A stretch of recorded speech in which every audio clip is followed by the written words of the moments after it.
Pemirsa, selain mengajak untuk dapat menghasilkan deklarasi pemimpin G20, Presiden Joko Widodo juga membahas sejumlah isu lain seperti kerjasama investasi. Kita simak laporan selengkapnya dari reporter Muhammad Reza dan juru kamera Levi Wardana langsung dari Bali. Presiden Joko Widodo melakukan 5 pertemuan bilateral. Yang pertama bersama dengan Presiden Amerika Serikat Joe Biden. Ini merupakan pertemuan bilateral pertama sekaligus juga pertemuan perdana antara Presiden Jokowi dengan Presiden Joe Biden. Yang kedua adalah bertemu dengan Perdana Menteri Jepang, Fumio Kishida.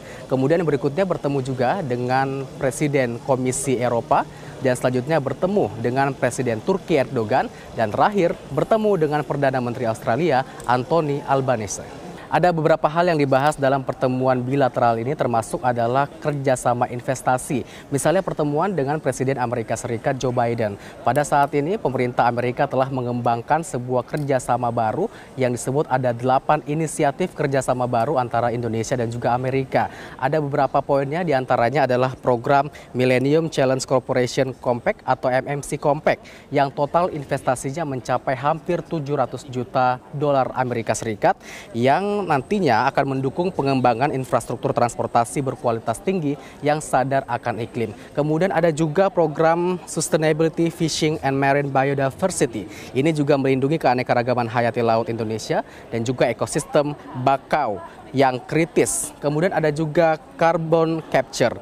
Ini total perjanjiannya senilai 2,5 miliar dolar Amerika Serikat yang nantinya akan mengembangkan carbon capture dan sequestration hub di Indonesia. Dan masih banyak lagi kemudian kerjasama investasi yang dilakukan antara pemerintah Indonesia dan juga pemerintah Amerika Serikat.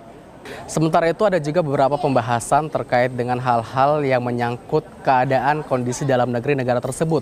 Misalnya Presiden Joko Widodo juga mengatakan atau turut berduka terkait dengan kejadian yang terjadi di Istanbul kepada Presiden Turki Erdogan.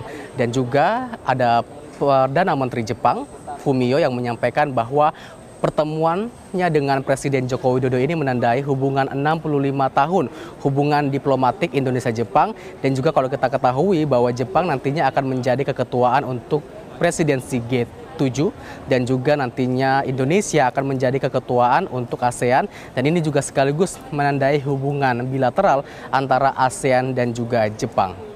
Presiden Joko Widodo berterima kasih dan mengapresiasi para kepala negara yang hadir pada KTT G20 di Bali. Dan banyaknya para kepala negara yang meminta pertemuan bilateral dengan Presiden Joko Widodo ini membuktikan bahwa Indonesia memiliki magnet tersendiri atau juga cukup terpandang di dunia. Dan juga kalau kita lihat bahwa ada 17 kepala negara yang hadir pada pertemuan KTT G20 ini menunjukkan bahwa presidensi Indonesia atau keketuaan Indonesia di G20 juga cukup diperhatikan dan juga cukup terpandang yang memiliki kekuatan untuk menggait banyak kepala negara hadir di KTT G20 ini. Sekaligus juga banyaknya yang melakukan kerjasama investasi, itu artinya bahwa Indonesia terpandang atau cukup dianggap sebagai negara yang cukup aman untuk berinvestasi.